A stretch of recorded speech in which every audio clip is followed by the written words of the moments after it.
Let me tell you, Greg, this episode of Under the Bridge, I am just drunk on Halloween spirit. Is that what we're calling it? I'm also drunk on alcohol. Is it drunk or buzzed? Because there is a significant difference. One way or the other. Fair enough. The point is, I'm in a really good spot for this episode, and I hope y'all listening at home are in a good spot too, although not necessarily in the same way, but whatever makes you happy. Welcome to Under the Bridge, everybody. Exactly. I'm Cody, aka the Scarlet Troll. And I'm Greg, aka Greg. And it's been another week of things. Mm-hmm. But this week's gaming things are all follow-ups to things we talked about last week. Yes, indeed, because the gaming industry and the people in it do not know how to chill the hell out half the time. Truly, it is a snake eating its own tail. Mm. A never-ending cycle. Oh, yes. We got some updates on the Hellena Taylor Bayonetta situation. Hmm. So, originally she was saying that the final offer, the best offer, was $4,000 to voice Bayonetta. Right. Apparently that is not the case. A Bloomberg report said that Platinum Games had originally offered to pay Taylor somewhere between $3,000 and $4,000 per 4-hour session for at least 5 recording sessions, which would be a total of at least $15,000. Which is a significant difference from the original quote. Indeed it is. Allegedly, Taylor then turned around and asked for a 6-figure sum, plus residuals. Jesus. Yeah.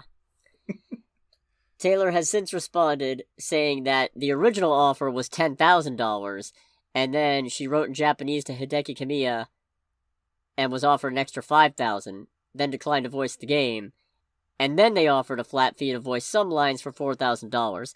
Apparently that $4,000 that was offered was for a cameo once it was apparent that wasn't going to work anymore. So did she basically, admit that she's lying, but try to, paint it in a way that still makes her seem like the victim? Because that's kind of what it sounds like to me. Look, at this point, I'm not going to go pointing fingers, because clearly I don't know jack shit. But it certainly sounds that way. It's weird. It's just one of those things where I feel like, in a general sense, voice actors probably are not paid what they should be in across all media. No, you're correct. Yeah, but this is one where I just have to sit back and go, okay, how did you think this was going to go? Right, and it's one of those unfortunate things where it feels like this is going to undermine the broader discussion we should be having about how much voice actors should get paid, at least relative to, stage and regular actors and what have you. I shouldn't say... we really need a term. Movie actors, there we go. Yes. It's not even about... it's a case of, they should absolutely get paid more for the stuff that they do, because there's some top-quality voice acting stuff going on. Oh, yes, and I've also watched many a show where bad voice acting just kills my interest in the show. Yep. But now, I feel like whenever we try to have this discussion in the future, we're going to have to dance around, but what about Hellena Taylor? Well, with any luck, this will just be a one-off, and it'll be an entry in, okay, how not to progress in your industry. Yeah. Ugh. I did call that there was something iffy about it, though. I called it with her saying Jennifer Hale has no right to call herself the voice of Bayonetta. I was right. That was fishy. Yeah, that was a bit fishy. I love it when I'm partially right. I love it more when I'm entirely right, but nonetheless. Yeah, that's understandable. We also got the Silent Hill live stream. That's what it's called. I almost called it the Silent Hill Direct. I mean, that's kind of what it was. It's funny, because we were watching the stream at work, because anytime a major, announcement comes up, we kind of stop what we're doing and put it on our TVs and through our store speakers. And we couldn't help but just, notice how the people talking are, we're really, in Japanese, but still very deadpan and stiff, we're really excited to show you what we're working on. And we're just are you... Are you really? And then the guy that we have that fixes our stuff actually says, no, guys, you forget. There's excited, and then there's Japanese video game press show excited. That's what's going on here. You are correct. If you saw it at work, you are more up to speed than me. I just watched the individual trailers. I did not watch the live stream itself. No, we watched the live stream, and I'm not big into horror games, But I am happy that there's something about Silent Hill in general right now, because it's been like 10 years since we've heard anything about the series other than the whole thing with PT and Kojima and whatnot. God, that's a shit show and a half. Indeed. I'm happy for all the people who are big into Silent Hill. And honestly, even though the trailer we got is more than likely just like an in-engine trailer that's not actual gameplay, if it's what's representative of what the final game's going to look like, I'd say that's pretty solid stuff. Yeah. The only thing that I'm not liking is, I don't know if it's timed or permanent, but the whole thing of, at the end, it's like exclusively on PlayStation 5, which is deeply annoying. Although there was, for the sake of transparency, there was an asterisk next to that, which is why I said it might be timed exclusively. But it's still annoying, given how Sony does with third-party exclusives and whatnot. Were you just talking about the Silent Hill 2 remake? Yeah. Okay, yeah, because there were several announcements as part of this. If you're a Silent Hill fan, I'm happy for you. Same. Or at least, I'm tentatively happy for you. Hopefully these games don't all suck. Can you imagine? That would be... I would be impressed if the Silent Hill 2 remake sucked, because then that would be a thing where you just look at it and it's like, how did you get that wrong, of all things? Imagine going like almost 10 years with no Silent Hill, they announce a bunch of projects, you get your hopes up, and then they all suck. Yeah, no. It'd be hilarious. Yeah, it would. To break it down a little bit more, we got Silent Hill Ascension. We have no idea what it is, apparently, beyond a live experience of some sort, taking place in 2023. I don't know how you would make that work. Yeah, I don't know how that's supposed to work either. Or at least a collaborator said that would be Genvid Entertainment. Genvid? Genevieve. Said, Silent Hill Ascension is a completely new kind of experience. It's an interactive streaming series where the community shapes the canon together live. So it's live Black Mirror Bandersnatch? It kind of sounds like the things like, I don't know if Twitch still does it. It's Twitch Plays Pokemon! Yeah, that's what I was gonna say. I'm sorry I stole your punchline. Yeah. It's like, okay, so it sounds like Twitch Plays Pokemon, but bigger and significantly more expensive. Twitch plays horror games. Oh my goodness. That's gonna be a lot of deaths.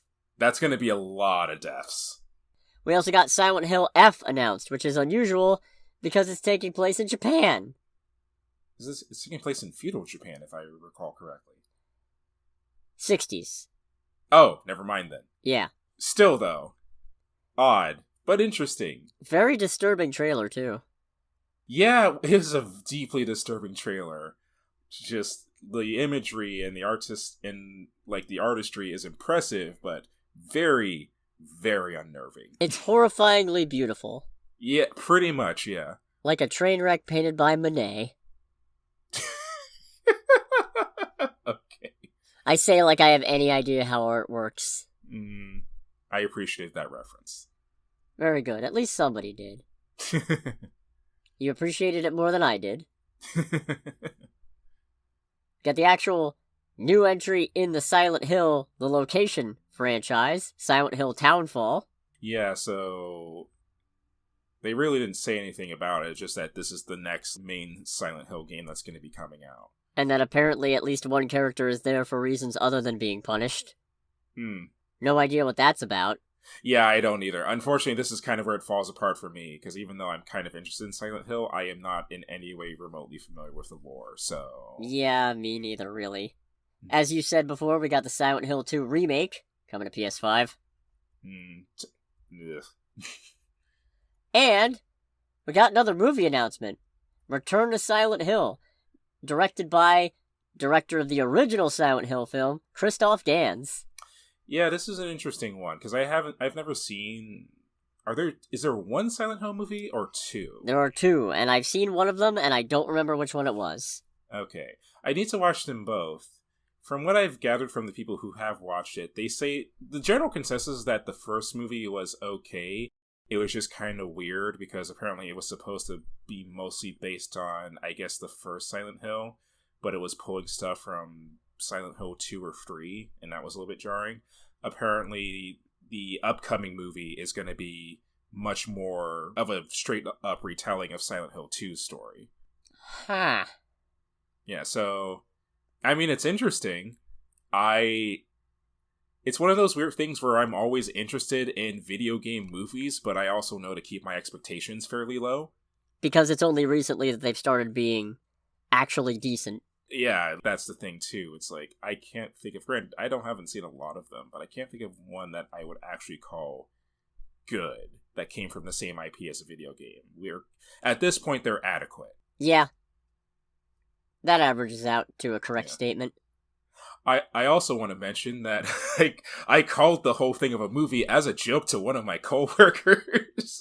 Very good. Yeah, it's just like, oh, they're going to announce a movie, right? It's like, no, they're not going to announce a movie. And then they say, oh, we're making a movie. And then to the store, I just go, someone get me a phone because I just freaking called it. Nice. Well done, you. Yeah, so... But yeah, just curious as always when it comes to things like that. Hopefully whatever gets made isn't terrible. Yeah, here's hoping. At least this gives me an excuse to watch Silent Hill and Silent Hill Revelation. And by that I mean watch one of them again, and then watch the other one. Yeah, for real. I have no idea which is which, though. Honestly, the odds are pretty good. I will rewatch it and not remember which one it was. I still just need to sit down and watch them. Yeah. Hey, if you ever want to make a thing of it, we can make a thing of it. Hell yeah. Yeah. It's not going to be the only thing we're going to have to make a thing of based on stuff that's happening this week, but we'll get into that. Oh, yes. Yeah. Speaking of follow-ups, we got some more DC news. Oh, boy. And I can't even say all of it right now because some of it has to wait until we're talking about Black Adam spoilers. Because Hollywood just loves shooting itself in the foot. It must have a lot of boots. And bullets. And bullets. Insert Rust joke here. Yeah. Insert Expendables joke here. That's probably better than what I said. Hmm. Apparently James Gunn is in talks with Warner Brothers for a mystery DC project. Oh boy? Yeah, no, that's good. Hmm. Remember, James Gunn gave us The Suicide Squad and Peacemaker. Ah, right. Yeah, no, this is... I mean, look, even if he hadn't given us that, he gave us 2 epic Guardians movies, one after the other, so, you know what, this man can do whatever he wants at this point, I'm on board with it. Yeah, that's fair. That's fair at this point, with some of the bangers that he's put out. 100%. I do want to specify mystery movie in this instance means no idea what it is out of universe. It is not, we're not getting a Detective Chimp movie or something. Unless we're getting a Detective Chimp movie. With how nutty James Gunn is, sometimes I can see that happening. I could 100% see a Detective Chimp movie from James Gunn, and you know what? I'd watch the hell out of it. In fact, now I'm going to be offended if it's not Detective Chimp. Throwing it out there right now. It's not all sunshine and rainbows, though. Oh, of course not. For you see, the Zatanna movie that was going to come to HBO Max has been scrapped. Oh, another one. Another one. I thought I could make that joke and be slightly happier, but that is not what happened. It didn't fill the void, did it? No, because it is very depressing at this point. If there's any consolation, it's that maybe this means Zatanna can come to the big screen and actually stand a chance of making some money. Here's to hoping. But we'll see, and I kinda doubt it, considering previous things that have been said by current DC leadership. Right. When Dwayne Johnson is the one campaigning for most of your lower tier characters. I think that's a timeline nobody saw coming. Right? I still hate The Rock, but I gotta give it to him at least. He definitely seems to be advocating for what actual DC fans want. Yeah. What a thing. Matt Reeves is planning to expand the Batman universe out even further. Oh boy? ... again? Yeah, who knows? He's meeting with writers and directors to build out movies, not just series, but movies, focused on Batman's Rogues Gallery. I don't know what that is. His bad guys. Oh, so... You don't know what a Rogues Gallery is? I've never heard that particular, phrase. What the... I have failed. No, specifically Batman's Rogue Gallery. I have failed as a nerdy friend if you do not know the term Rogues Gallery. What the hell? So my thing with this is, granted, I don't know a lot about all of Batman's like arch nemesis, but it is one of those things where I can't help, especially with the end of the Batman, I can't help but go, okay, so Joker. Actually, he Joker. was not mentioned. Good. This whole thing was summed up in a Hollywood Reporter article, and characters named in that article include Scarecrow, Clayface, and Professor Pig. Who's Professor Pig? You know, Batman's got so many villains, I'm not all that sure myself. It sounds like a character from the Peppa Pig show. Oh god. Please no. But man, put Clayface in something. You have no idea how badly I've been wanting Clayface in a Batman movie. A lot. I think the one I would be the most interested in, but that would also kind of require it to be inspired or take place in the same continuity as the Batman.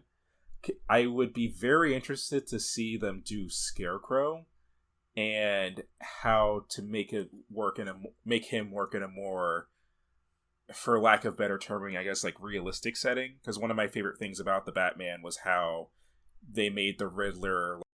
Everything about like the Riddler and what he did in terms of modern internet culture stuff like that makes sense. So, and I thought that was really cool. So I'd be interested to see a more like grounded version of the Scarecrow. I think that would be really interesting. Yeah, since Scarecrow's one of those villains where, yeah, technically we've seen him in a live-action Batman movie before, but he barely did anything. Okay, yeah. That's not fair. In Batman Begins, he did quite a bit, but then they just kind of kept keeping him around, and he didn't do jack shit. Yeah, I was going to say, that's the other thing, too. If we get more movies that are focused on major enemies that aren't given a lot of screen time or, treated as jokes, I am also for that. Yeah, generally I'm not a huge fan of the idea of DC giving a bunch of villains movies when they can barely build out their hero stable. But I'll make an exception for Batman villains who aren't Joker, because most of Batman's villains are quite complicated and robust fellows. And I'm not saying Joker's not, but I am saying Joker is both A, overexposed, and B, just kind of a fucking asshole. Kind of an asshole. Come at me, clown bro! I mean, if there's one positive thing that we can say about the Joker, is that even he knows that you don't go toe-to-toe with the IRS. I'm crazy enough to tangle with Batman, but the IRS? No! Thank you! Good times. Very good times. And in the midst of all this nonsense, Walter Hamada, the former president of DC Films, has left the Burbank, California lot.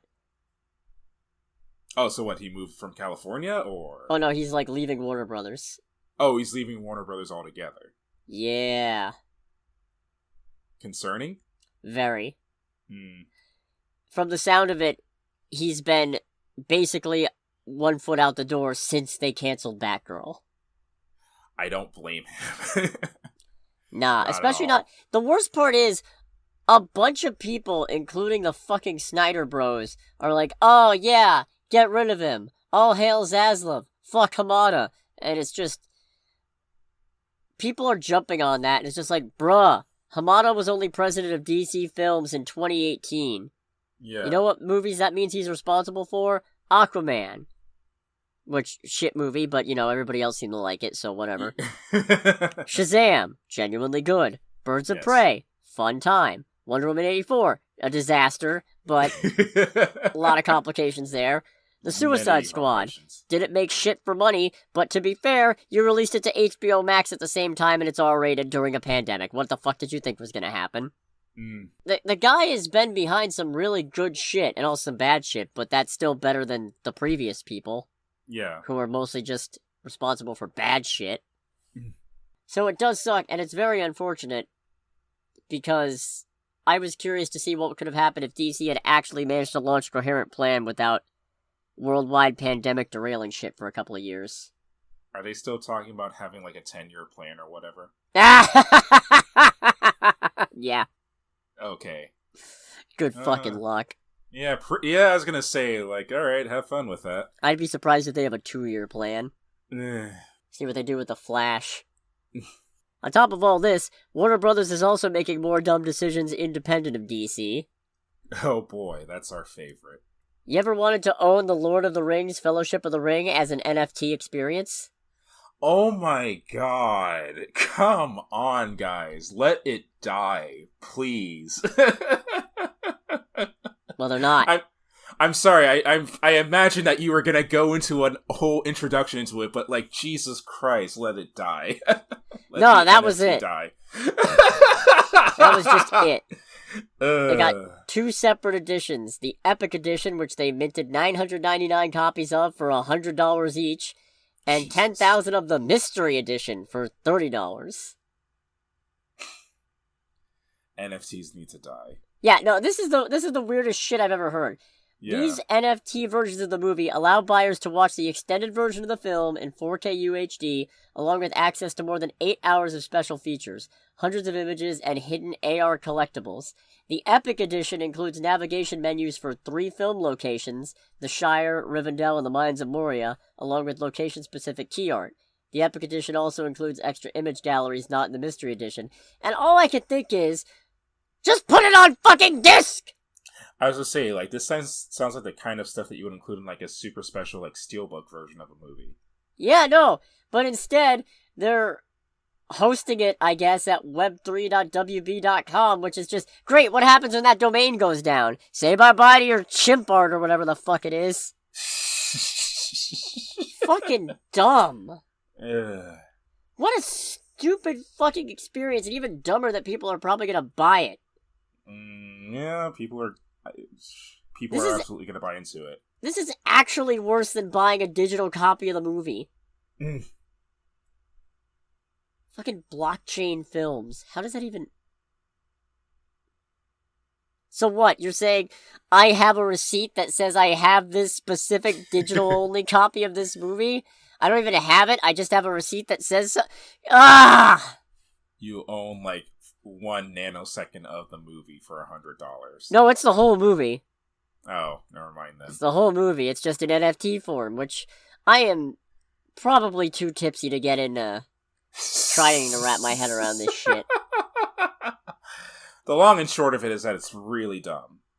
It is a stupid idea indeed. And the execution makes no sense, and NFTs need to die. I think that kind of boils it down. Yeah.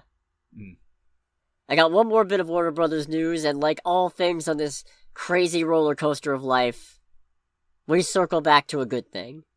Good. The Conjuring 4 is officially in the works. Yay!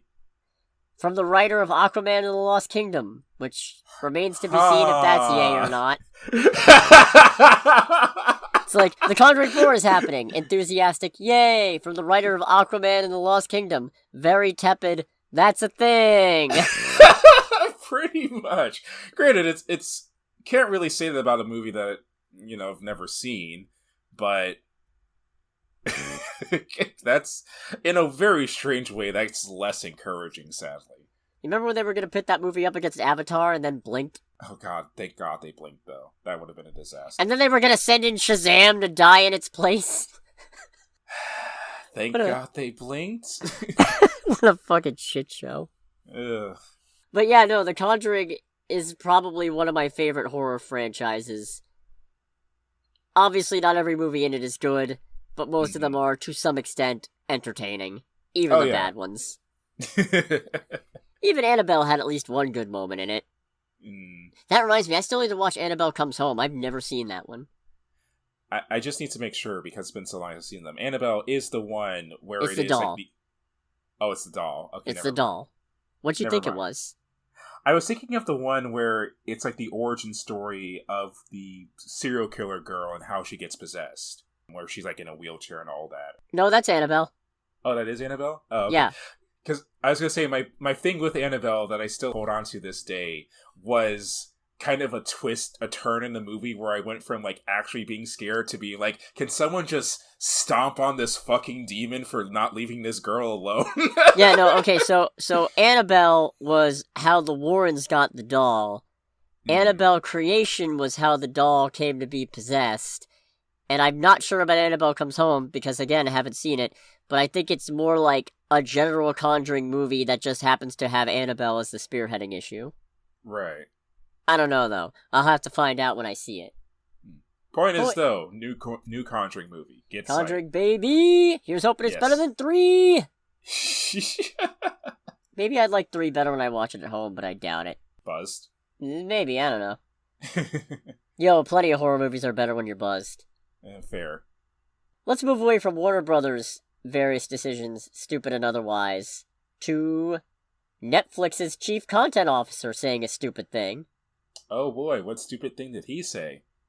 Well, you know how Netflix has all 3 major theater chains agreeing to show Knives Out? Yes. Or Glass Onion, rather. Mm-hmm. Well, people were talking about what an unprecedented deal this is, and he said, there are all kinds of debates all the time, back and forth, but there's no question internally that we make our movies for our members, and we really want to see them on Netflix. Most people watch movies at home.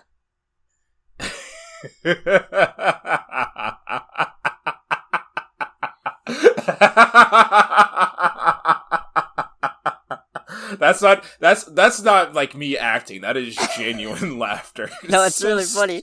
It's so stupid. What like, a fucking asshole. Yeah, it's like people watch all their movies at home for the past 2 years. There's a reason for that. It's called people being stuck inside a home. God almighty. And it's even worse because apparently this is directly contradictory to what Netflix film chief Scott Stuber told a lot of people involved in those theater circuits. Because apparently, Glass Onion was described as, per the Hollywood Reporter article, the first of several real tests trying to determine what kind of financial windfall an exclusive run in theaters could generate for Netflix and what impact it would have on subscriber numbers in either direction. So, it sounds like they told the theaters that this was going to be a trial run and could lead to something else, only for the chief content officer to turn around and go, nah fam, this shit's staying on Netflix, this is a one-off. Yeah, which, you know, if you're someone who's in the top echelon of one of these companies, and you're just like, okay, well, we're never working with him again, or with Netflix again, are we? God almighty, that's stupid. And this comes right after it's also been said that they're actually not planning to report the theatrical gross of Glass Onion. Why? Because it's Netflix and they hate sharing data. It should be noted, there is no legal obligation to report theatrical grosses, but it's standard, and it's generally considered, you know, kind of a courtesy. Yeah, and it's also useful data. It's useful data that can be used to determine, like, trends and whatnot, what works, what doesn't, and make better decisions later. Yeah, but Netflix wants to be the only ones who have that data, just like some people want to be the only ones who own a specific NFT version of Lord of the Rings! God, that's stupid. You like how I brought that back? Both because I don't. Fair. I'm having a great time with this, I'll be honest. Good, I'm happy to hear that. And now, closing out the news, we have something that is not actually official, but the thing that... It's something that... It's official that it could be official. It's the announcement for the announcement. Reported by Deadline, there's talk on the set about Sacha Baron Cohen being part of Ironheart, likely playing Mephisto. So I do know that name, but I don't know anything about the character. Alright, so in Marvel there's like 50 different Satans. Of course there are. Yeah, there's no one true Satan. There's actually an empty throne that's supposed to belong to Satan, and no demon dares to sit in it, because they know if they do, everybody else will be gunning for their head. Mephisto is probably one of the more prominent of these not Satans. These not Satans. He shows up a lot. He's messed with Loki. He's messed with Black Panther. He's the guy Spider-Man sold his marriage to. And just like that, my interest has been killed. Hey, look on the bright side, okay? Hear me out on this one. Spider-Man doesn't have a marriage to sell right now, so he's in the clear. Fair. You can't sell what you don't have. Unless you're selling NFTs. God almighty, stop. Jesus Christ. I'm done. I swear I'm done. For the time being, I'm done. For the time being is the key portion of that statement. Look, man, I cannot promise that at some point another stupid joke about this is not going to leave my mouth. That's fine, but it's still... Anyways, if they really do have Sacha Baron Cohen set up to play Mephisto, what else can I say but great success? Alright, I mean, it's another one of those things where I have nothing, like, really base anything off, so interested, but... Oh my god! Spider-Man shows up and is like, what would it take to do this? Your wife! But I don't have a... I hate myself sometimes. You'll be like, but I don't have a wife. It's like, yeah, I'm gonna see to that. You're damn right you don't. I think it's just about trailer time. What do you think? Yeah, it's probably trailer time. Alright, where do you want to start? I mean, do we want to start with Ant-Man? No! No? No. Okay. Alright, cool. We'll save that one for last. Alright, in that case, because I'm a sucker for Tom Hanks, I am definitely interested in A Man Called Otto. Tom Hanks is the only reason I'm interested in A Man Called Otto. Oh yeah, 100%. Because when I saw this started the trailer, I was like, this guy's kind of an ass. Oh, it's Tom Hanks. God damn it. And it's one of those ones where otherwise... You remember that one movie with Sigourney Weaver we saw the trailer for and we both agreed that it looked sappy? Mm-hmm. That's this. Yeah, that's very much the case. Although, I do hate to say, being a car person, the whole bit of, I almost hit that car, it would have been okay, it's a hybrid. That did get a laugh out of me. I Nice. Unfortunately have to admit that. The clown started it, he said. It's a little sad when you realize Tom Hanks is now old enough to play these curmudgeonly neighbors with a heart of gold style character. Yeah. Yeah, I mean, hey man, he's still got it going, but still. Yeah. Guys, it's the real Buzz Lightyear! I don't know why I just blurted that one out. But it looks cute. Either. It looks cute. Even with it being centered on Tom Hanks, I'm not sure if this is one I would see in theaters, but it looks cute. I like the cat. That cat is the realest cat I've ever seen in my life. Just the way he's like, I got a cat, and the cat just Pokes bumps his head out of the box. Yeah, and it's just like, alright, that is the best cat. I hope that he actually has like a family and an owner, because this cat is entertaining as hell. If not, somebody's taking that cat home with them once the shooting wrapped. Oh, absolutely. It's like, I'm keeping this cat. It's like Deadpool with his suit after Deadpool. Mm-hmm. You want to take the suit off? You want to try and stop me? What a great time. And this looks like a decent time. Yeah, I'd say a decent time is an adequate description. It very much depends on what's out that same weekend, though. Mm-hmm. I think it might be Megan. Yeah. Definitely Megan. Fair. It's either Megan or Megan moved to get away from it. Because Megan moved up a week. Oh, did it? It did. Nice. Oh well, that's in January. That's ages away. Mm-hmm. I say, and then it'll be December, and then I'll just be like, what am I watching in January? We'll figure it out. We have the technology. There's also, speaking of movies that I'm not likely to see if there's anything else even remotely interesting out, but I'm interested in because of one singular actor. Jesus Revolution. Oh, who is it for you in this one? Kelsey Grammer.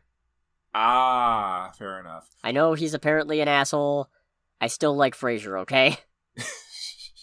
This was one that I'm interested in from the historical aspect more than anything else. 1968 to 1970 in America is just such a... It is a time period. You might say it's a trip? Yeah. I know a you're psychedelic trip? I know the joke you're making, I do understand, but the thing is that that's also an adequate description of all the crap that happened there during that time. Because of drugs, you see. Because of drugs and chemicals, some of which we sprayed on innocent people, but we're not going to get into that on this podcast today. I mean, you kind of just did by denial, but carry on. Yeah, this is cool. I think this is cool. Again, I'm not sure if I would go see it in theaters per se, but it's interesting. It tells a story that isn't very well known. I didn't look too much into it, but I did look a little bit into like the inspiration of this movie and the events that follow. It's like, all right, this sounds pretty neat. Just the whole thing of like two worlds clashing and learning how to coexist, basically. Agreed. This next one, we might not have to worry about seeing in theaters. I saw, apparently it's video on demand, but also releasing in theaters. I'm not sure how wide the release is going to be. It's the Friendship Game. This looks stupid. Yeah, it does. It looks like even worse Truth or Dare. Yeah, this looks really stupid. It looks like even worse Truth or Dare, worse Would You Rather. How many more of these things can they make where they take a stupid, little dumb children's baby game and spin it into something horrifying? What's next? Are we gonna get Tag again, only now it's a horror movie? Oh wait, we did. It was called It Follows. Shit. I will say, when I first looked at this trailer, I know that things like this are not indicative of like a movie's quality or anything like that, but it was something when I looked for the trailer and the result popped up only had 12,000 views, and I'm just like, oh boy. Oh man, nobody's paying attention to this. Yeah, no, those are not good numbers for a trailer. Like, even like trailers for like not hyped up or well-known movies, most of the time are still at least like 7,000, 100,000, I've noticed consistently. Yeah, this just looks stupid. I'm sorry. I have zero interest in this one. I'll probably still see it, assuming nothing else is out. If only because I hate myself. But I love bad horror. I feel like, you know what, as I was watching this, I did think to myself, this is going to be one of those horror movies where it's trying its damnedest to be funny, but for Cody in particular, it's just going to be like, every time something scary happens, he's just going to start laughing at it. Yeah, probably. To be fair, sometimes even when I'm genuinely scared, I start laughing at shit. Fair. You remember the Conjuring moment? Oh, God almighty. Yes. Laughter is how I react to uncomfortable situations, and also comfortable situations. Yeah. Really, just something's broken in my brain. I mean, I do the same thing, so. Fair. So now, let's talk about the most exciting Jonathan Majors movie in 2023. I speak, of course, of Creed 3. I mean, this trailer really makes me go, because I own both movies, and it's like, I just need to sit down and watch both of these movies at some point. You know something terrible? I almost, just with a straight face, said, wait, you mean you own those movies and you've never seen them? Yeah, I was getting ready to say, it's like, shut the hell up. Yeah, I have zero room to talk on that front. Stares at my Avatar Blu-ray. But no, this genuinely does look interesting. And I feel bad because I really meant to go watch Creed and then see Creed 2 when that was coming out and then never got around to it. So I'm probably going to have to do that this time. That's the same thing with me. I never got a chance to... Well, granted, when Creed 1 came out, Rocky as a whole thing was just something I didn't really pay that much attention to. And so when Creed 2 came out, I was like, okay, I'm actually interested in this. I just never got a chance to see it in theaters. This looks cool. Like, this looks interesting. I did kind of think to myself when the first text box propped up after seeing a whole bunch of Michael B. Jordan in the movie talking to people. It's like, from director Michael B. Jordan. And I know this isn't unusual for movies a lot of the time, but it was one of those things where I saw it and went, wait, that's illegal. Yeah, no, it's a... Wait, huh? You mean it's not Coogler? Okay. Yeah. But it looks definitely interesting. I like the former friends turned into enemies because one of them has just turned into a giant dickweed angle. But I feel like there might be more to it. I feel like there's something that Creed is not telling everybody else. Yeah, I hope so, because the problem with the trailer was that it did kind of do the whole thing of, we're going to basically give a breakdown of the movie in the first trailer. And it's like, no, I really hope that there's much more going on here.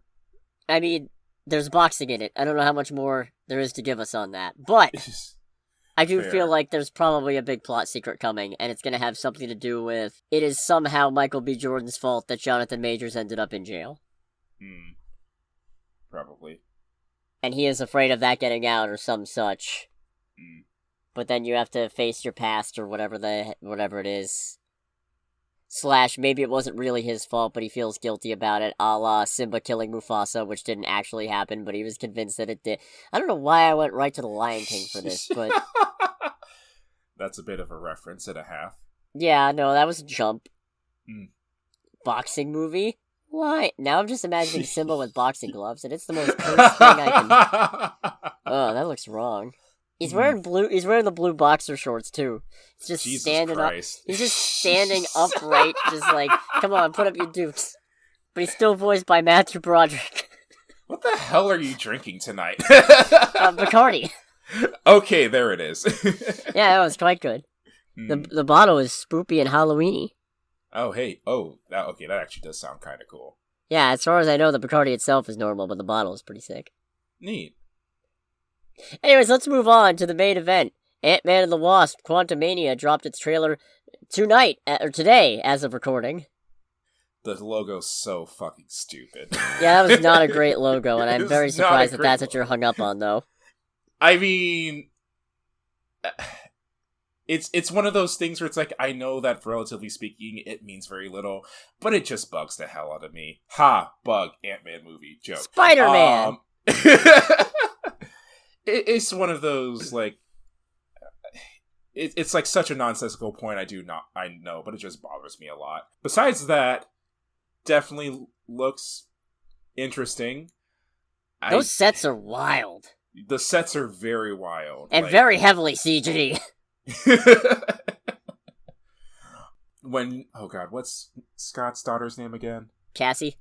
When Cassie says, it's like, yeah, I made a signal to the quantum realm. I'm like, oh, that's a terrible idea. Yeah, first of all, how? Second of all, why? Yeah, it's like, oh, and that was kind of the moment where I was like, uh-oh. It also looks like Michelle Pfeiffer's gonna get more to do in this, which is very exciting. Oh, yes. I like Michelle Pfeiffer and I like Janet Van Dyne, so throw those, two things together. Boom. Yes, please. Also, it does look like we're gonna see Cassie suiting up. I assume as Stinger? But... Well, Cassie's been a couple different things in the comics, right? Yeah, she was Stature, and then she died, and... Then she came back. Yeah. This is comics we're talking about. Funny enough, the same person who brought her back is the same person who killed her, and that was Dr. Doom. Fun. Right. And then she didn't have superpowers anymore. And I really ought to save this for an episode of Poorly Explained Comics, but you know what? I'll figure something else out. Because then she signed up to be part of a new app called Hench that basically let you hire supervillains to kill superheroes so she could scam them out of superpowers so she could go back to being a superhero. That sounds cool, actually. And that was when she started going by Stinger. That actually sounds pretty cool. It was a pretty sick flex. And I'm glad I have that comic. Good to see her suit up. We got a glimpse of Bill Murray. No idea what that's about. Could be anybody. Yeah, I was not expecting Bill Murray. Well, he got confirmed to be in the movie a while ago. Oh, I must have missed that, because when I saw that, I did actually have to do a quick rewind, because I did, like, in my lunchroom go, wait, what? Yeah. You think he and Janet had sex? Look, okay, hear me out, though. The train of logic actually makes sense of how I got there, okay? So here's the thing, right? They make it seem like the thing Janet's afraid of is Kang, right? But the thing is, Kang was only able to exist after Endgame, which means that in theory, while she was hanging around the quantum realm, Kang would not have existed. Now, admittedly, time gets screwy when you're dealing with multiverse and the quantum realm, so it could be that Kang retroactively was in the quantum realm because of what would happen in Loki, but I think it'd be really funny if it turned out she actually had a whole other family in the quantum realm, and that's what she doesn't want people to find out about. Okay, because I was getting ready to say, I am extremely curious how this whole thing about Kang's existence circles back around to her having sex with Bill Murray.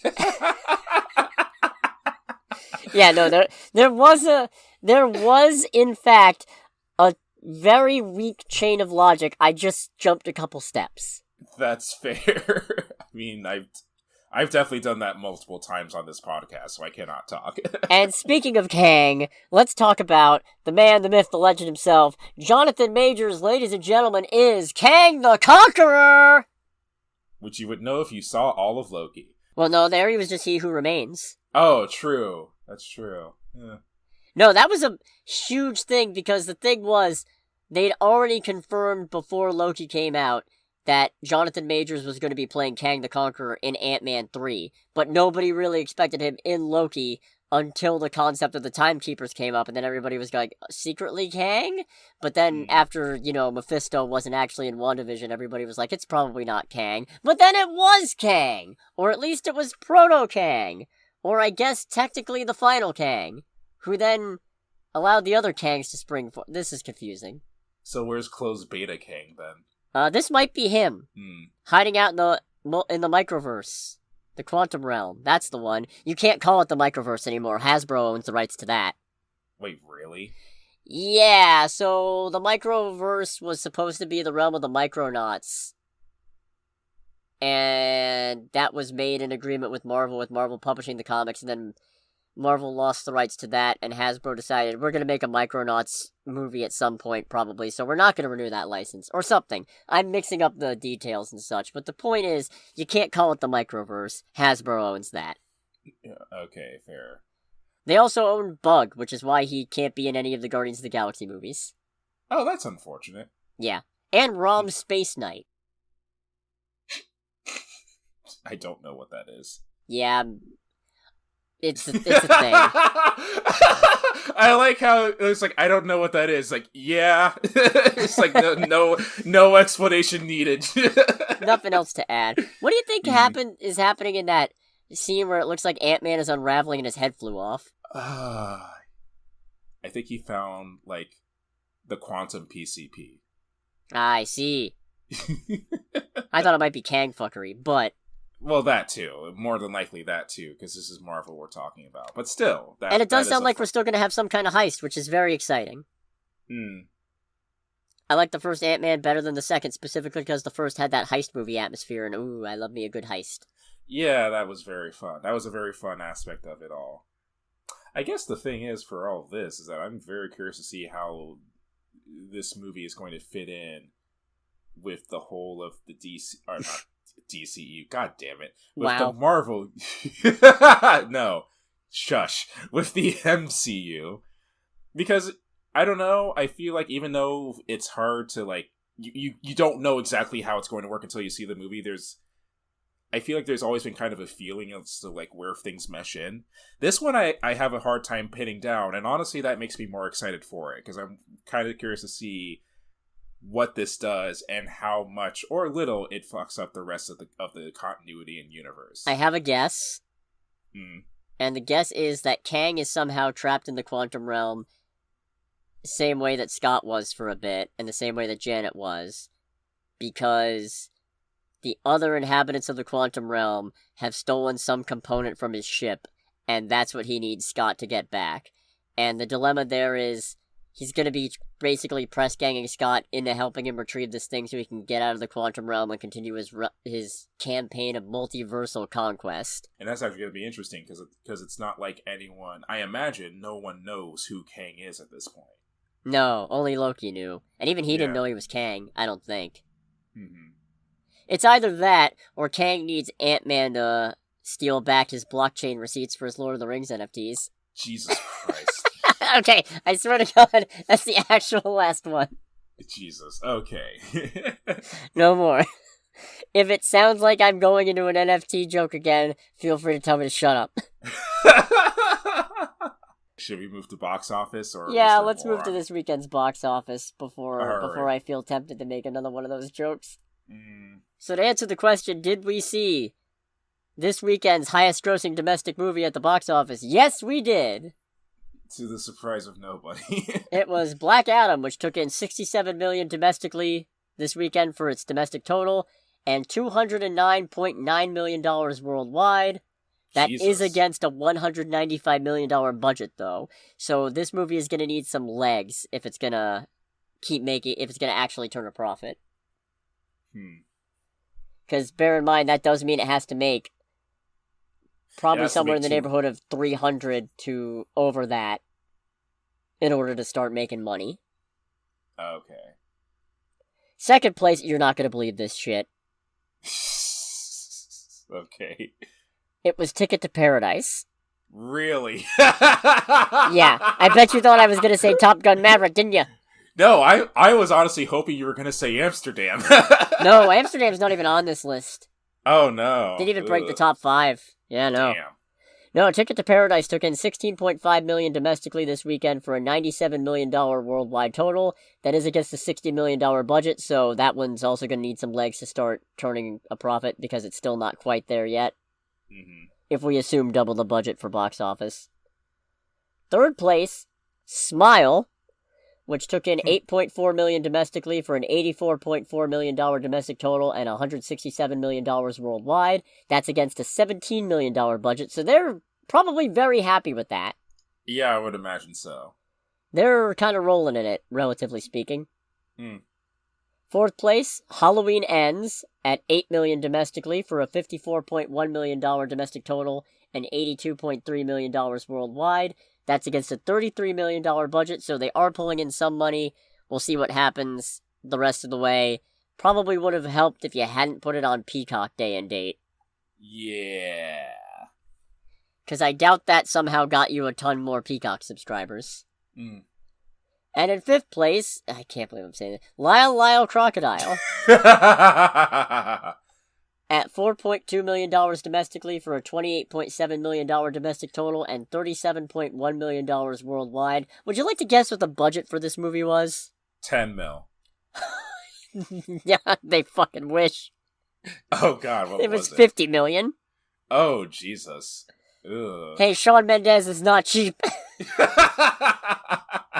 And it is imperative that you have that crocodile sound like Shawn Mendes. Oh boy. God, I hate myself. Mm. Only sometimes, though. Only sometimes. So I guess we're good to talk about Black Adam now, huh? Yes. Alright, start with no spoilers. I like this way more than I was expecting. This movie's very fun. But very stupid. Continue. Oh, that was basically my main summation. It's fun but stupid. I'm very pleasantly surprised by how much I didn't hate The Rock and how much I believed he was actually playing a character and not just The Rock. Yeah, I was going to say, because that was definitely kind of the best part of the movie. It very much is a case of like, no, okay, he's actually playing a character and not just being himself, which is refreshing, all things considered. And that definitely added to the enjoyment in a lot of ways. Yeah, so you know what, let's do a quick story-ish breakdown. So, the nation of Kahndaq has been oppressed for years and years, moving from one fascist regime to another functionally. And at one point, I think she's an archaeologist? I don't know. You'd think I'd have a better grasp on what her deal was, considering she's basically the secondary protagonist of this movie, but I have no idea what Sarah Shahi's character is.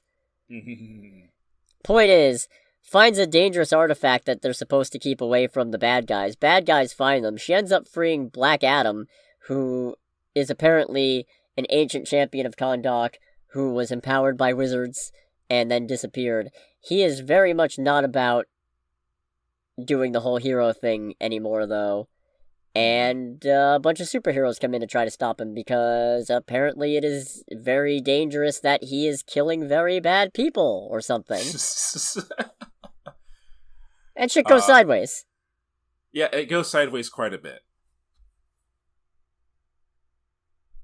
So, I'm going to make a comment, and I don't think this counts as a spoiler because the fact that she's involved was already revealed before the movie came out.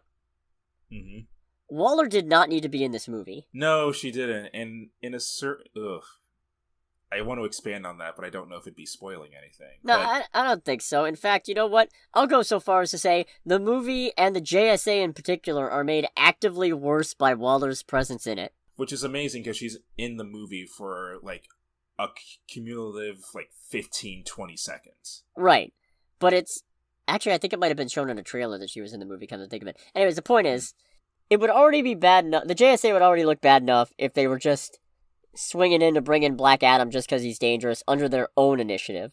But the fact that they're working for Waller specifically, or at least Hawkman is just absolutely appalling, because no superheroes who give a shit about anybody killing should be working for Amanda Waller, first of all. Yeah. Second of all, continuity problem with Peacemaker, because... Do you care? No, you can talk about it. Okay, and if you haven't seen Peacemaker, I'm sorry, but it's been out since, January, so you know what? At this point, assume if I'm spoiling one thing for the DCU, I'm spoiling a bunch. Point is, at the end of Peacemaker, Waller's own daughter outs all the deplorable shit she's been up to the mainstream press, including the existence of Task Force X, which means no superhero in their right mind should be willing to work with Amanda Waller. Do you think this takes place before Peacemaker? Who knows? The movie has an occasional very good use of music. Yeah, we learned very early in the movie that Kahndaq's national anthem is Bullet with Butterfly Wings by the Smashing Pumpkins. The world is a vampire indeed. That was very jarring. It's a great song, but it was very jarring. Before I get too far off topic of what I was previously talking about, the JSA are okay. By which I mean, Dr. Fate is awesome. Dr. Fate's the best part of the JSA, hands down. Second best part of the whole movie, I'd say. Atom Smasher is the second best, but that's not saying a lot, because he just feels like, what if we took Ant-Man and Spider-Man in Civil War, and we just made him one guy? Yeah, pretty much.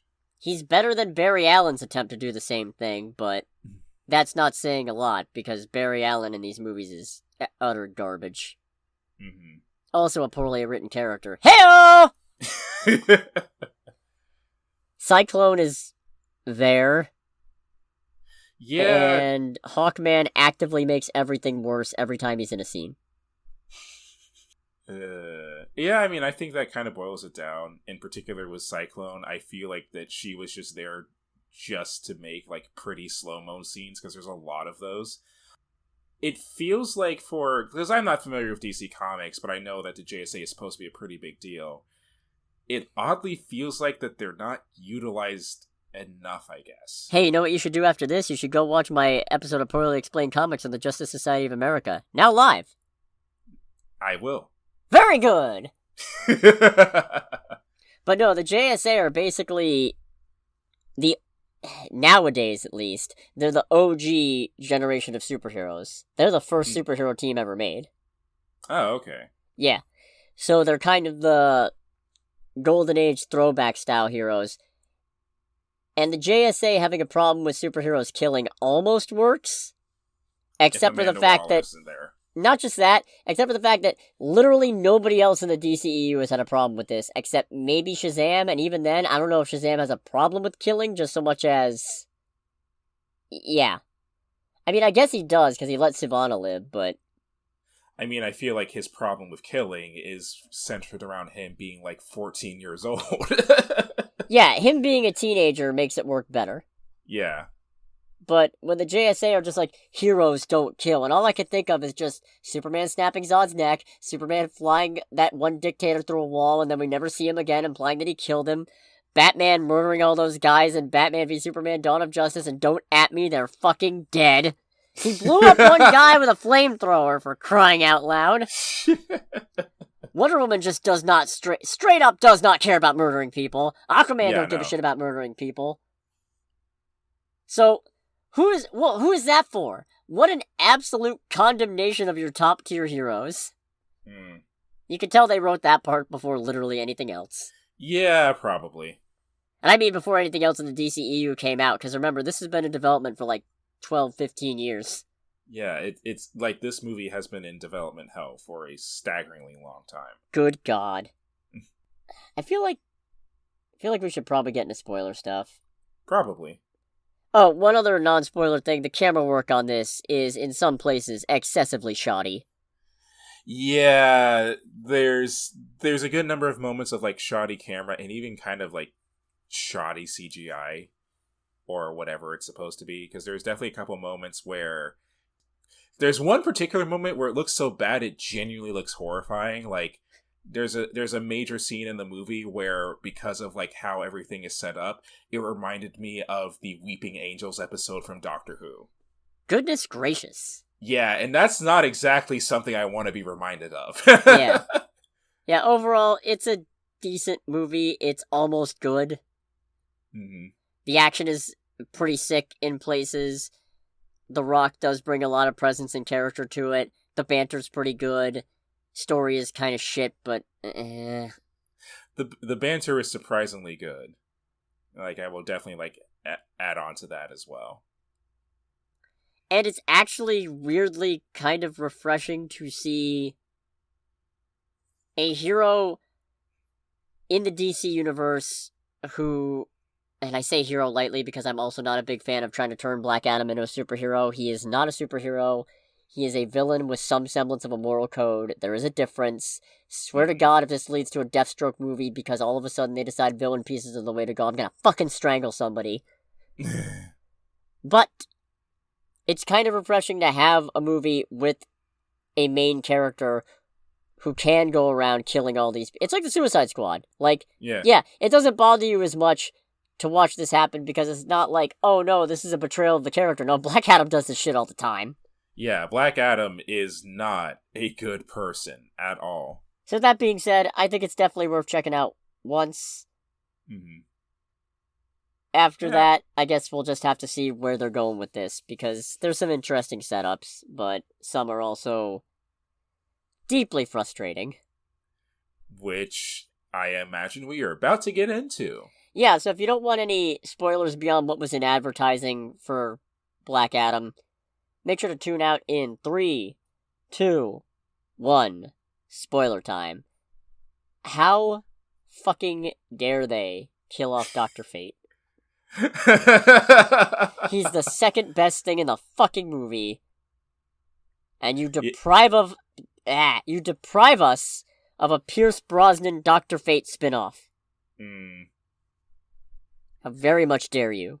See, now, what I was kind of thinking, especially when they talk about how, like, the helmet chose him, I was thinking it was going to be a thing during his whole, like, final act. It's like, alright, so he's going to die, and the helmet is going to choose... Why am I blanking on his name right now? Hawkman? Yeah, I was expecting the helmet to just choose Hawkman. I have no idea. And it's so weird, because he uses the helmet! Yeah, and it's like, alright, so he's Dr. Fate now, and then the helmet disintegrates, or not. Yeah, what the hell was that? They made a whole big deal out of don't touch the helmet! Yeah.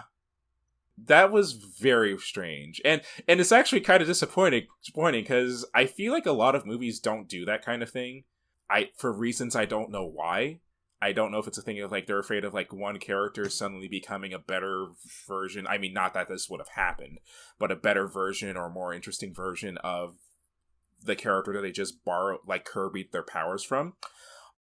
But, yeah, it was kind of thing like, oh, this is actually kind of cool. And then it disintegrates. It's like, oh.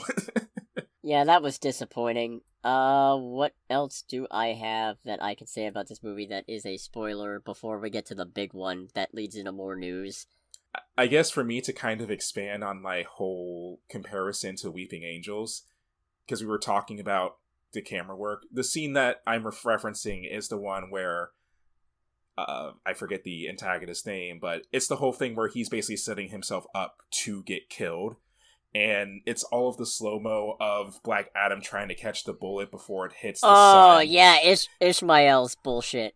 Yeah, and the face of the female lead character, because it just stays the same as it was before, while just, like, the wings are trying to protect her. I'm like, that is actually scary. That is actually kind of terrifying how bad that looks. And also the whole thing with Ishmael as well. I'm sorry. Like, I imagine this is the character set up in the comics, because, again, never read the comics. But I'm sorry. If part of your plan requires you to get yourself killed, then you are officially putting too much work into your plan. Yeah, and if all it took was getting killed, why didn't you just have one of your boys shoot you? Yeah, no, like... Is it that you have to be killed by a champion specifically?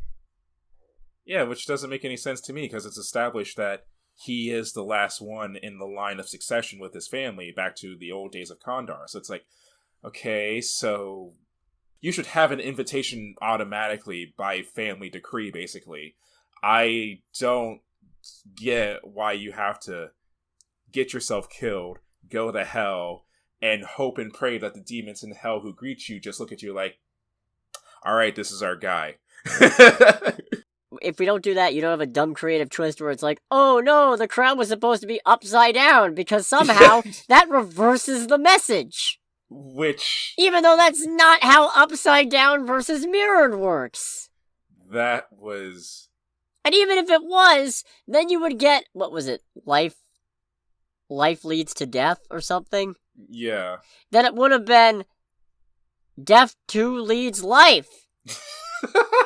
That's what would happen if you reversed it. That was really bad, specifically because of the fact that the woman who, her character, the entire point of her character is that she has studied these ancient languages for years because she's been hunting for the crown. So she is like the leading mortal knowledge on the crown. And she just goes, I can't believe I missed that. I'm like, how the fuck did you miss that? I'm sitting here and I can't fucking believe it. Yeah, I'm just like, how the fuck do you miss that? Like, this is your whole shtick. And it was one of those things where, like, as she said that, I kind of was sitting in the seat going, I genuinely cannot believe those words just left that actress's mouth. That was so stupid. I don't understand why Black Adam didn't yank the tube out of his mouth before trying to swim all the way up to the surface. Adrenaline is a hell of a drug? Yeah, but I'm saying, like, you could have just done that, shouted Shazam, and then you'd be good. Yeah. Oh, also, we got a little nod to, a Peacemaker character in Black Adam. Mm. That one woman who greets the JSA when they bring Adam in. Yeah. That's Amelia Harcourt. She's one of the main characters in Peacemaker. Oh, okay, that's cool. Yeah. Let's see, what else was there? Because I know there were a couple other things that I personally noted. Black Adam's utter hatred of doors is one of the greatest things. It's not even hatred, it's just antipathy. Yeah, it's... There's actually one of the earlier scenes in the movie that I'm actually kind of mad it got a pretty decent laugh out of me, is during the whole bit where he wakes up and he just, like, walks through the bedroom wall, and all the cameras are just switching angles, like, at a bottom angle, just watching him just walk through this wall and destroy it. I'm just, like, I'm laughing because I'm like, this is so fucking stupid and unnecessary, but it's really funny for some reason. Do you think that was a setup for filming him getting ready to stop the bullet from so many different angles? Probably. Like, oh no, you're used to this, right? Get on with it! The kills in this movie are fucking gnarly. Immediately after losing me with Bullet with Butterfly Wings at the start of the movie, they brought it right back with Paint It Black while Adam just fucking murders people. Yeah, and he does it in the best way possible because he just, like, kind of goes, like, he more or less slows down time and just, like, does, like, little adjustments. Like, he's doing, like, a kind of a Quicksilver thing. Just, like, little adjustments here or there. And he's just like, hey, this grenade's pretty cool. I'll put it in this guy's mouth. Oh, shit. And then just chain lightnings a bunch of people like he's fucking Palpatine. It was good shit. There's a lot of really cool kills in this movie. And yet somehow he does less collateral damage where it counts than the JSA. Yeah, no. Oh god, that was my favorite bit, where the people of Kondar are confronting the JSA. Kondak, sorry. And they're just like, look, I know how this looks, but we're not here to destroy things. And then Atom Smasher just destroys a random statue. He's like, oh, sorry. I was like... You and me, when we get back to the ship. I was like, there's some pretty decent commentary going on in this scene, isn't there? American imperialism at its finest. That was... It didn't get a laugh out of me, but internally I'm going like, I don't think you can hide that from me. Yeah, don't think I didn't notice that shit. Yeah, no. It also doesn't really help that, to get back into a discussion about the movie's weird lopsided morality, it doesn't really help that they're just like, oh, heroes don't kill, and at no point is it brought, like, there's never any real danger aside from the kid getting injured that one time, where Adam goes over the line, so it feels very tame. The thing that bugged me the most about that, if anything, was kind of leaning into the whole heroes don't kill thing, is the constant insistence in the movie of, like, you can be a hero, and Black Adam's like, no, I'm not. I am actually a piece of shit. And just, they got to a point, like, especially in the like, last act of the movie, where they're just like, why are you still killing people? I'm like, have you not been here for the last hour and a half, guys? Like, we can still get information from that guard. You killed him, didn't you? You didn't make it. That was really funny. He could have gotten him too. That's the even better part. Adam could have just caught him before he hit the ground and went splat. And instead, he waits, lets it play out, lets the guy hit the fucking floor, and then radios in. Nope, he's dead. No, I feel like The Rock saying he didn't make it was ad-libbed. Part of me thinks that was 100% That is ad-libbed. honestly one of my favorite parts of this whole movie. Yeah, no, it's just... And there's also, like, the bits where he's like, kind of seems like he's finally, like, warming up to the idea, and he, like, especially when it's an interrogation scene with two mercenaries. I have a question. Can either of you guys fly? And immediately I go, oh shit, and then Takes just off. and then manages to talk his way out of it by saying, "That's why I waited until you were there to save them.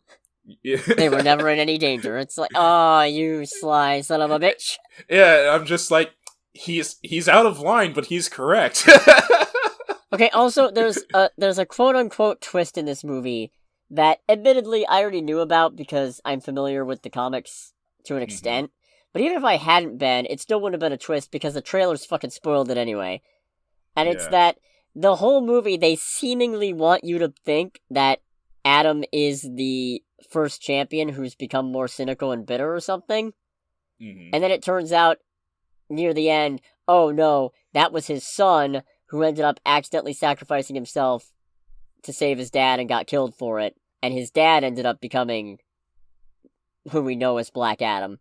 Mm-hmm. And it's just, boy, that would have been really good and really effective if the trailers hadn't been full of lines like, my son sacrificed himself for me. Yeah, actually there was a point, like, in the movie, especially with how, because this whole thing gets brought up pretty damn late in the movie. And during the whole time leading up to that, I was like, okay, so where do we hear more about the son? Because if I remember correctly, even though I just saw this movie, in the beginning of the movie, it does try to set it up to where it wants you to think that Black Adam is the son who got the powers. But even still, it's like, guys, like, we know this is going to happen. How are you going to do it? Wait, so, actually, it's dumber than I thought, because either... Because we see the dad in the flashbacks, in the opening prologue, and he's played by Dwayne Johnson. Yeah, and it's one of those things where you can't even go like, oh, well, you know, it's like, no, that's clearly The Rock, guys. So, either it's meant to be a twist and they did it really poorly, or it's not meant to be a twist, in which case, why did you drag it out so long in the movie? Yeah, we only find out about this in, like, what, the last 20 minutes or something like that? Last 30, 35. Mm-hmm. But still, like, really late into a 2-hour movie. I like how in this entire discussion, the fact that there's an additional villain beyond Black Adam and the JSA fighting has barely even come up, which just kind of highlights what a non-entity Sabak was. Yeah, no. What a lame fucking generic PlayStation 3 looking head-ass fucking... Why PlayStation 3? Why you got a dog on my boy like that? Well, it certainly doesn't look like it's PlayStation 5. Maybe 4. Maybe early game 4. We'll say early game 4. Better than Steppenwolf. Should we talk about the... Shall we talk about the Man of Tomorrow in the room? What, you mean like the incredibly frustrating post-credits scene? Yeah, where apparently Superman is also working for Amanda Waller. Yeah, that was, it's funny, because when he was shown in the theater, and by the way, this isn't was like... entirely too big a pop-off. Yeah, and by the way, this isn't like a new Superman. This is still Superman played by Henry Cavill, so somehow they got him back. This was one of those things where it's like, a lot of people, very understandably, were very excited. Meanwhile, I'm just sitting there and being like, That's concerning. I'm just sitting there like, oh good. boy, this would be really exciting if we had any kind of concrete plans regarding what DC is going to do. Or any kind of context whatsoever about Superman being back. Like, it just kind of felt like, it's like, we need to pull somebody. And it was especially annoying because they do the whole thing of, like, showing a silhouette. And the way the silhouette first, like, moves around, it's like, okay, it's Shazam. But it's like, no, it's not Shazam, because... It's like, of course it's not Shazam. We're not going to pull Shazam for this. And it's like, oh, yeah, it's Superman for some godforsaken reason. Working for Waller for some godforsaken reason. Yeah. So, maybe he's not. Maybe it's just really coincidental timing, or maybe he's not working for her, but just they're on speed dial, but that still doesn't seem good. Yeah, no. Anyways, there is some news spinning off of that. Warner Brothers Discovery does apparently have very big plans, or at least very sincere plans, to have Henry Cavill back for more Superman stuff. God, I love how, like, there's just no weight behind that statement, given recent events. It doesn't mean shit! It does not mean shit. But they do basically have a new Superman movie being produced by Charles Roven searching for writers. Johnson obviously wants to make a Black Adam versus Superman project, which... Fight Shazam! Yeah, like... Why?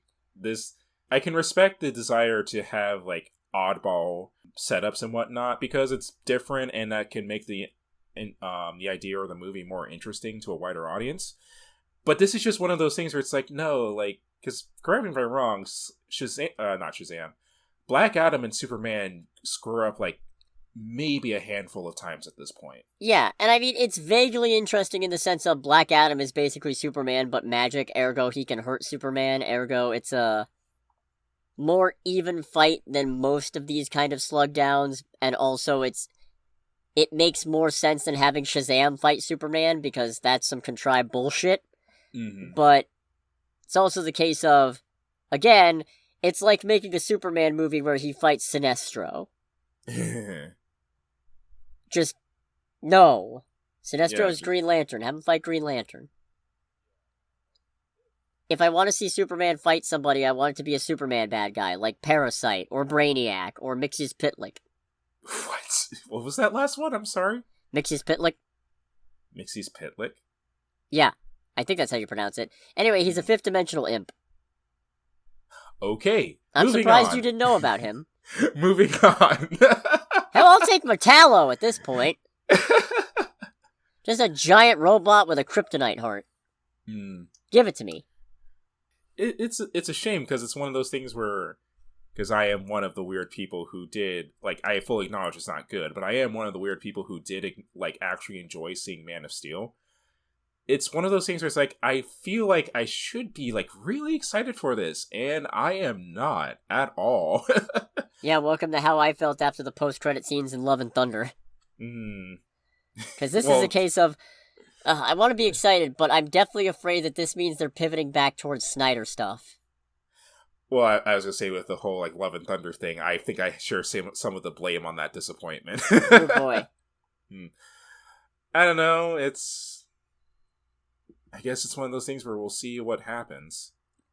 So yeah, apparently this was just a one-time contractual one-off thing, but Henry Cavill has taken to Twitter and said, "Don't worry, I'll be back." So it sounds like there are definitely talks to have some bigger stuff going on. Right. How much that pans out, we'll see, because it depends on how quickly it takes them to sell Warner Brothers off again. We got anything else for Black Adam? Not really. I guess I'm just gonna, like, reiterate my overall thoughts on the movie, which is, it's fun. I would definitely say it's worth seeing in theaters, but it's still kind of dumb. I'll agree to that 100%. It's a very enjoyable time, but it's still pretty dumb. I'll gladly buy this one on Blu-ray before I'll buy Love and Thunder on Blu-ray. Fair. Not a high bar for me personally, but... No, but hey. It's still a bar, and it's still been cleared.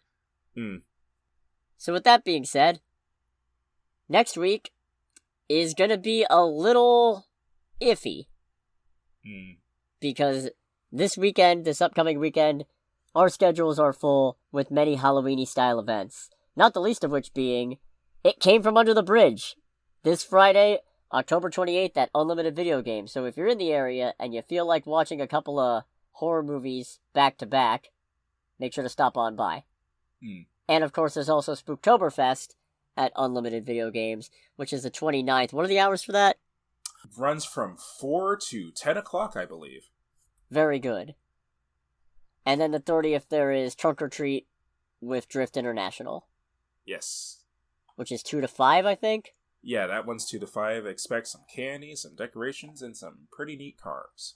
Good shit. So next week, we are still hoping to record. It just might be a little bit difficult, and we'll see what we manage to do for movies. I'm gunning to see Pray for the Devil. If I have the energy to after this weekend, I'm going to try and sit down long enough to see Till. Yeah. So we'll see how that goes. But in any case, thank you again for listening. Make sure to like, comment, subscribe. Follow us on Spotify and RSS and the Facebook page and all that good stuff. And we'll see you next time. Yep. Goodbye, everybody. Goodbye.